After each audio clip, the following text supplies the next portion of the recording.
Welcome back to Superbly Said, Advanced English Vocabulary and Phrases. Today's critique focuses on a SpeakDuo lesson titled Daniel Radcliffe Worries About the Aftermath While Eating Spicy Wings, and you can go to SpeakDuo.com to meet new people from around the world who are practicing English on video calls to become more confident with their English-speaking abilities. The overall pacing and distribution of the conversational practice activities feels slightly uneven and could benefit from a more systematic structure. Exactly. Yeah. Since this material is for advanced English learners, we really need to jump straight into the mechanics of how this lesson flows. Right. The weakness here is that the initial rhythm established in the slide deck sets an expectation that just isn't carried through to the end. Early on, we see a really clear pattern. After expression 2, we get breakout room 1. After expression 4, breakout room 2. Following expression 6, breakout room 3. It's a great alternating rhythm. It is. 2 new pieces of vocabulary, followed immediately by an opportunity for the learner to use them with a partner. Right, exactly. But looking at the back half of the deck, this pattern completely vanishes. Expressions 7 through 10, Which cover fairly nuanced phrases, right? yeah, like to dress up and to hollow out, they're just presented back to back. There are 0 breakout rooms or practice slides interspersed between those last 4 phrases. You just sort of sprint to the finish line. Which is a huge issue for the learner's experience. Think of this like having too many tabs open in your browser. When you hit a student with 4 dense metaphorical phrases in a row, Right at the end of the session. right at the end of an intensive session, their cognitive load just maxes out. By the time they reach the 10th expression about doing something on autopilot, they are still trying to process how to hollow out something metaphorically. Right. Without that crucial pause for practical output, the brain essentially just stops loading new information. Standardize the intervals at which breakout rooms occur, or group the vocabulary into specific thematic clusters before each practice session to ensure a consistent rhythm throughout the entire lesson. You really just need to set a hard rule for when practice happens and stick to it, regardless of how close to the end of the lesson you are. Yeah, this ensures that by the time they learn the 10th idiom, they actually get the exact same chance to test drive it as they did with the first. So, practically speaking, how do we fix this without tearing the whole presentation apart? Well, the suggestion here opens up a few creative ways out of this corner. One straightforward approach is to simply maintain the existing every 2 expressions rule. You would insert a breakout room 4 slide right after expression 8. And then conclude the lesson with a breakout room 5 immediately after expression 10. Exactly.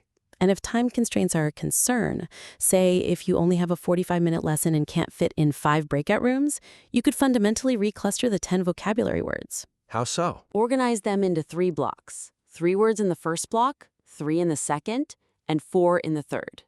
Then just place a breakout room at the very end of each block. The point is, these are just a couple of options, but they make the pacing feel intentional rather than abandoned. While the initial hook utilizing the celebrity interview is incredibly engaging, the thematic connection dilutes significantly as the lesson progresses into the practice sections. I have to say, the premise of this deck is fantastic. Using the Hot Ones interview with Daniel Radcliffe to teach idioms is such a visceral, high-stakes hook. Oh, totally. You've got him talking about filming underwater for 42 hours, dealing with the extreme physical reactions to spicy wings, the mystique of Hollywood. But the weakness here is that when we move into the actual practice slides, the context drastically shifts to incredibly mundane things. Yeah, the abrupt pivot really breaks the immersion. For example, to practice the phrase, a close call, the prompt suddenly asks about riding a bicycle and almost hitting a car door. Right. And for having a bone to pick, the prompt shifts to dealing with a roommate who constantly borrows your favorite jacket. I hear what you're saying, but let's play devil's advocate for a second. Isn't standard ESL logic that everyday situations make vocabulary more accessible? Some might argue that students need to know how to use these words at home or on their commute, not just on a movie set. That's true, but the learner signed up for a deep dive into an exciting celebrity interview. By shifting the context to roommates and bicycles, the Hollywood vibe kind of fizzles out halfway through. It feels like two completely different lessons stitched together. Maintain the core essence of the engaging entertainment theme by tailoring the practice questions and secondary examples to relate back to movies, acting, interviews, or culinary challenges. You can absolutely maintain that thematic angle while still grounding the vocabulary in the learner's relatable experience. The goal is to keep the flavor of that interview alive, allowing the learner to almost role-play within the universe you've built. Exactly. Here are some concrete examples of how you can rewrite these prompts to hit that sweet spot. When practicing to lean into something, instead of asking if the student makes jokes when they trip and fall, you could ask, have you ever had to lean into a challenging project at work that initially intimidated you? Or for a close call, skip the bicycle accident. Ask them, what's a close call you've had while attempting to cook a complicated or extremely spicy dish? I love that. And if I'm learning how to say I have a bone to pick with someone, I want to role-play yelling at a demanding Hollywood director, not complaining to my imaginary roommate about a borrowed sweater. Keep the questions tied to performance, career challenges, or culinary adventures. And speaking of keeping the material relevant for advanced English learners, we really need to look at how the idioms themselves are being taught within these slides. Right. If we are asking them to do high-level role play, the definitions need to reflect the nuances of the language. Let's actually walk through the 8 target phrases from the deck and demonstrate how you can elevate the teaching points by comparing them to similar alternatives. That's a great idea. Let's start with the first phrase, to underrate. In the deck, you could compare this to underestimate. While they seem similar, underestimate is usually about numbers or physical ability, like underestimating an opponent's speed. But underrate is about intrinsic value or quality. Exactly. You might hear this in an IELTS Speaking Part 2 exam. If someone is asked to describe a favorite movie, and they say, I believe this film is massively underrated by critics. Or at work, you might tell a colleague, I think we're underrating the impact of good customer service on our bottom line. That nuance is crucial. The second phrase is to lean into something. A good comparison here is the word embrace. Embrace is a general, warm acceptance of something. But to lean into something implies active, sometimes difficult forward momentum against resistance. So, an example. If you're taunting to your boss, you might say, I know this new software rollout is frustrating, but we really need to lean into the discomfort and learn the system. It shows active effort. Then we have a close call. You might compare this to a near miss. While they technically mean the same thing, near miss sounds very clinical, like something you'd read in an aviation safety report. A close call is much more conversational and personal. Right. In an IELTS exam talking about a travel experience, a student could say, I lost my passport at the airport. It was a really close call, but someone handed it in just before my flight. Phrase 4 is to have a bone to pick. You have to distinguish this from holding a grudge. Holding a grudge is a long-term, often silent resentment. But if you have a bone to pick, it means you actively want to initiate a conversation or an argument about a specific complaint right now. Yeah. For example, you might jokingly say to a work colleague, I have a bone to pick with you about whoever left the coffee pot empty this morning. It's immediate and communicative. Next up is feeling enlightened. A great contrast here is the word informed. Being informed means you simply have the data or the facts. Being enlightened implies a paradigm shift. You've gained a much deeper, almost philosophical understanding of a topic. So if a student is doing an IELTS Part 2 response about a person who influenced them, they might say, after speaking with my professor, I felt completely enlightened about my career path. Number 6 is immerse oneself in. How is that different from engage with? Well, you can engage with a book by reading a chapter a week, but if you immerse yourself in it, it surrounds you completely. You lose track of time. In a professional setting, a manager might say, before we launch the product in Japan, we need to completely immerse ourselves in the local market culture.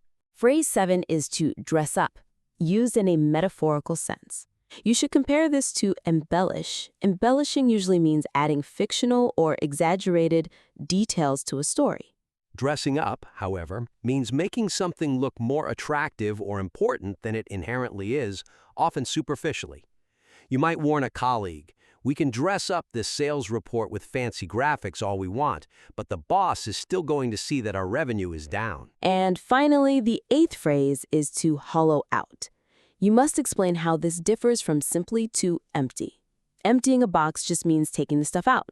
Hollowing out implies destroying the structural integrity or core value of something while leaving the deceptive outer shell intact. You could use this in a business English context by saying the aggressive corporate buyout essentially hollowed out the company, leaving only the brand name but firing all the key talent. The promotional segment for the application's AI features and subscription is positioned too prominently, interrupting the educational flow before the lesson content even begins.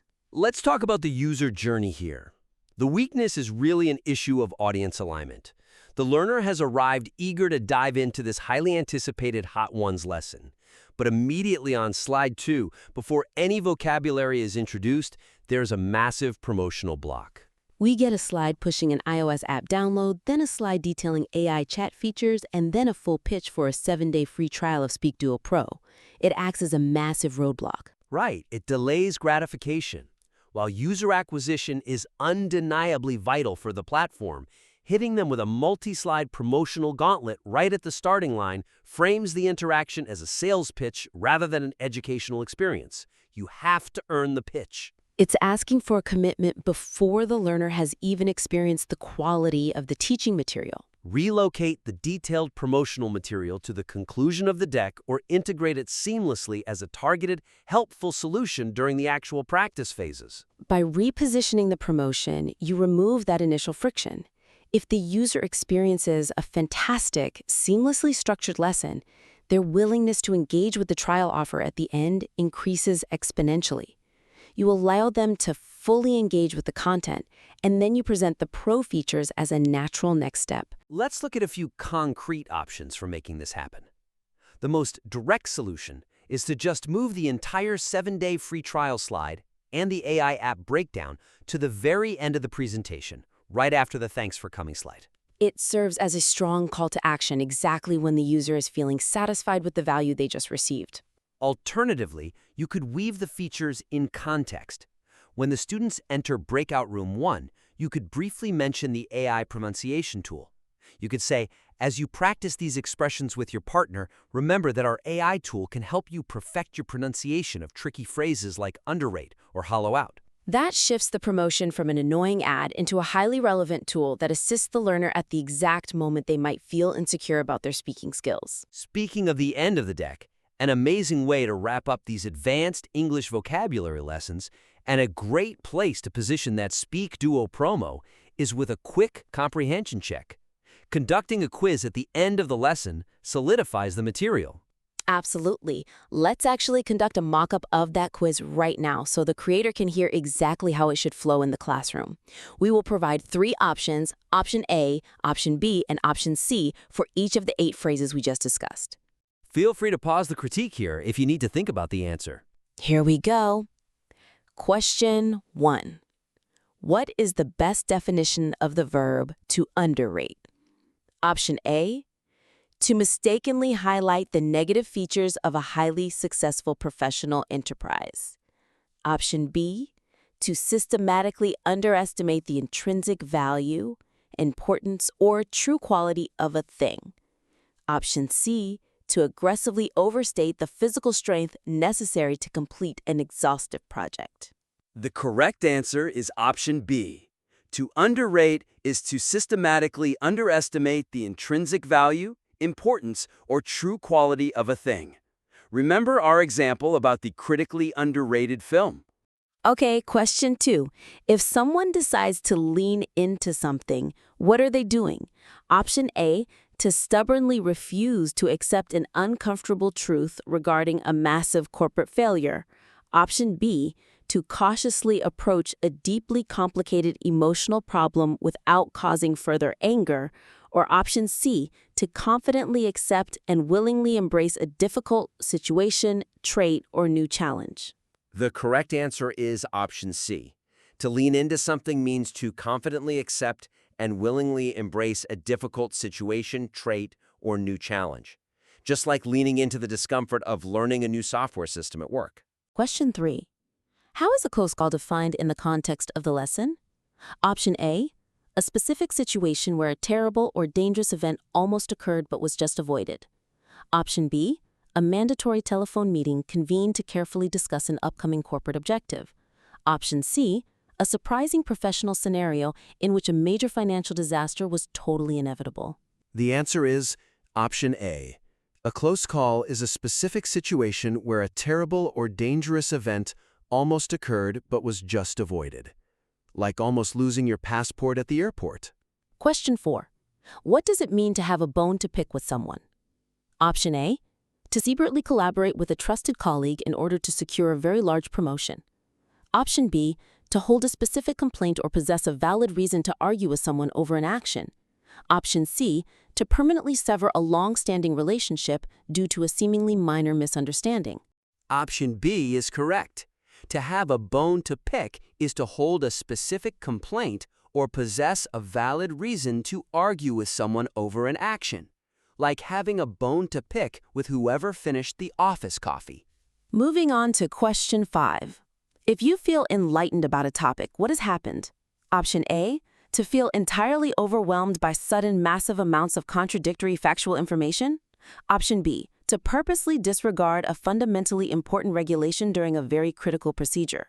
Option C, to successfully gain far deeper knowledge, understanding, or perspective regarding a matter.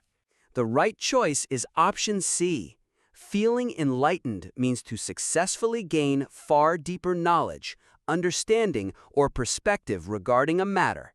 This was our example about gaining an enlightened perspective after speaking with a professor. Question 6. What occurs when you immerse oneself in an activity? Option A, to purposefully become completely involved in or deeply focused upon a specific environment. Option B, to desperately try to quickly escape an incredibly hostile or severely dangerous atmosphere. Option C, to subconsciously ignore completely obvious warnings regarding a rapidly deteriorating issue. That would be option A. To immerse oneself in is to purposefully become completely involved in or deeply focused upon a specific environment, like immersing yourself in a new foreign market. Question 7. In a metaphorical sense, what does it mean to dress up something? Option A, to intentionally disguise a highly valuable asset to prevent it from being stolen by thieves. Option B, to deliberately make something appear much more attractive, important, or deeply mysterious. Option C, to rapidly organize a completely chaotic situation into a significantly more manageable form. The correct answer is option B. To dress up means to deliberately make something appear much more attractive, important, or deeply mysterious. Think of dressing up a mediocre sales report with nice graphics. And finally, question 8. Which of the following describes the phrase to hollow out? Option A, to purposely remove the interior of an object, leaving only the entirely empty outer surface. Option B, to firmly establish a completely unshakable foundation for an upcoming architectural design.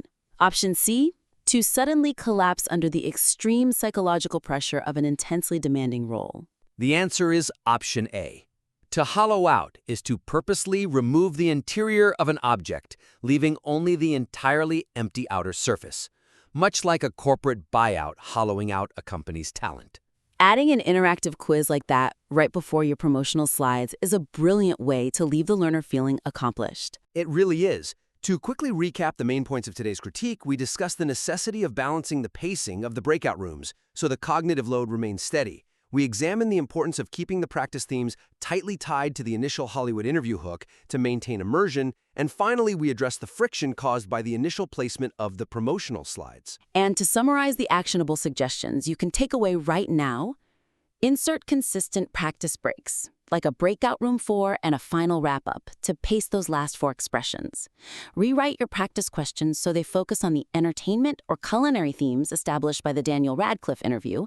And lastly, shift that 7-day free trial promo to the end of the deck, or weave a small mention of the AI pronunciation tool directly into the breakout room instructions, where it actually serves as a contextual aid. We highly encourage you to implement these structural, thematic, and pacing adjustments to your slide deck. Once you've made these revisions, please invite us to review the updated material by submitting your work back in again for more feedback.